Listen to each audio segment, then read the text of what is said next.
মানব মস্তিষ্ক বা human brain এই মহাবিশ্বের সবচেয়ে জটিল এবং রহস্যময় এক জৈবিক যন্ত্র। এটি আমাদের শরীরের কমান্ড সেন্টার।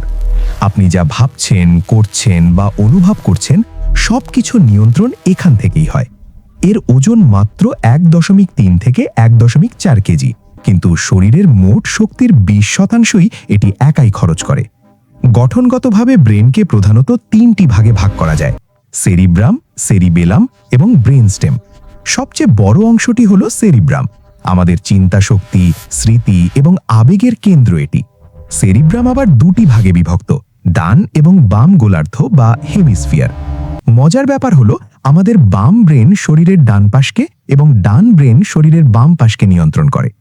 পেছনের নিচের দিকে থাকে ছোট একটি অংশ, যাকে সেরিবেলাম বা ছোট মস্তিষ্ক বলা হয়। এর কাজ হলো আমাদের হাঁটা চলা, ভারসাম্য এবং পেশির সমন্বয় ঠিক রাখা। আর নিচে থাকে ব্রেন স্টেম, যা ব্রেনকে মেরুদণ্ডের সাথে সংযুক্ত করে। এটি আমাদের শ্বাস প্রশ্বাস, হৃদস্পন্দন এবং হজমের মতো স্বয়ংক্রিয় কাজগুলো নিয়ন্ত্রণ করে, যা আমরা নিজেরা করি না। ব্রেনের এই বিশাল কর্মকাণ্ডের মূল কারিগর হলো এক ধরনের বিশেষ কোষ, যার নাম নিউরন। আমাদের মস্তিষ্কে প্রায় 86 বিলিয়ন বা 8600 কোটি নিউরন থাকে। প্রতিটি নিউরনের একটি বডি, অনেকগুলো ডেনড্রাইট বা শাখা এবং একটি লম্বা লেজ বা অ্যাক্সন থাকে। নিউরনরা একে অপরের সাথে বৈদ্যুতিক সংকেতের মাধ্যমে কথা বলে। এই সংকেত অবিশ্বাস্য দ্রুত গতিতে চলাচল করে, কিন্তু মজার বিষয় হলো একটি নিউরন অন্যটিকে সরাসরি স্পর্শ করে না। মাঝখানে খুব সূক্ষ্ম একটি ফাঁকা জায়গা থাকে, যাকে সিন্যাপস বলে। এই ফাঁকা জায়গায় তথ্য পারাপার হয় নিউরোট্রান্সমিটার নামক এক ধরনের কেমিক্যালের মাধ্যমে। এভাবেই বৈদ্যুতিক সংকেত রাসায়নিক সংকেতে পরিণত হয় এবং পরবর্তী নিউরনে পৌঁছে যায়। এই ট্রিলিয়ন সংযোগ মিলে তৈরি করে একটি বিশাল নেটওয়ার্ক, যা আমাদের চিন্তা ভাবনার ভিত্তি। আমরা যখন খুশি হই বা কোনো পুরস্কার পাই, তখন ডোপামিন নামের নিউরোট্রান্সমিটার নির্গত হয়। আবার আমাদের মেজাজ বা মুড নিয়ন্ত্রণ করে সেরোটোনিন। এর অভাবেই বিষণ্ণতা দেখা দেয়। কাজের সুবিধার্থে ব্রেনকে 4টি লোব বা এলাকায় ভাগ করা হয়েছে। একদম সামনের অংশটি ফ্রন্টাল লোব। এটি সিদ্ধান্ত নেওয়া, প্ল্যানিং এবং ব্যক্তিত্ব নিয়ন্ত্রণের কাজ করে। মাঝখানের প্যারাইটাল লোব স্পর্শ, ব্যথা এবং তাপমাত্রার অনুভূতি বুঝতে সাহায্য করে। একেবারে পেছনের অক্সিপিটাল লোব আমাদের দেখার কাজে বা ভিশন প্রসেসিংয়ে সাহায্য করে। চোখ যা দেখে তা সিগন্যাল আকারে এখানে আসে এবং ব্রেন সেটাকে ছবিতে রূপান্তর করে। কানের পাশে টেম্পোরাল লোব শব্দ শোনা, ভাষা বোঝা এবং স্মৃতির সাথে যুক্ত। স্মৃতির কথা বললেই আসে হিপ্পোক্যাম্পাসের নাম। এটি ব্রেনের হার্ড ড্রাইভের মতো কাজ করে।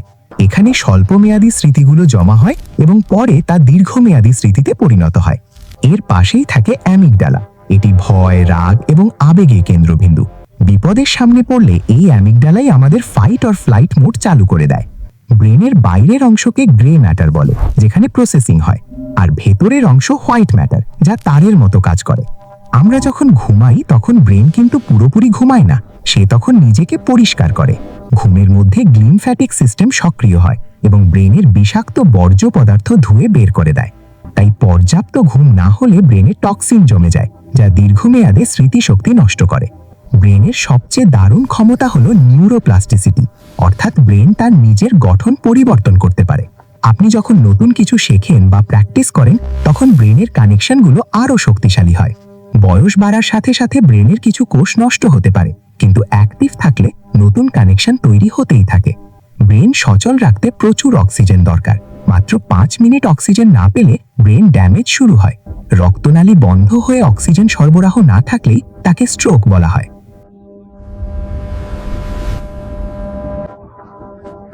ব্রেনের 7% চর্বি, তাই ওমেগা 3 যুক্ত খাবার যেমন সামুদ্রিক মাছ বা আখরোট ব্রেনের জন্য খুব ভালো। ব্রেনের কাজের জন্য পানি অপরিহার্য। ডিহাইড্রেশন হলে মনোযোগ কমে যায় এবং মাথা ব্যথা করে। ব্যায়াম করলে ব্রেনে রক্ত সঞ্চালন বাড়ে এবং নতুন নিউরন জন্ম নিতে সাহায্য করে। অন্যদিকে অতিরিক্ত দুশ্চিন্তা বা স্ট্রেস ব্রেনের কোষগুলোকে ধ্বংস করে দেয়। মেডিটেশন বা ধ্যান ব্রেনকে শান্ত করে এবং মনোযোগ বৃদ্ধি করতে জাদুর মতো কাজ করে। অবাক করা বিষয় হলো, ব্রেন সবার ব্যথার সংকেত পেলেও ব্রেনের নিজের কোনো ব্যথার অনুভূতি নেই। আমাদের মস্তিষ্কের তথ্য ধারণ ক্ষমতা প্রায় অসীম। কোনো সুপার কম্পিউটারও এর সমকক্ষ নয়। বিজ্ঞান অনেক দূর এগোলেও ব্রেনের সম্পূর্ণ রহস্য উন্মোচন করা আজও সম্ভব হয়নি।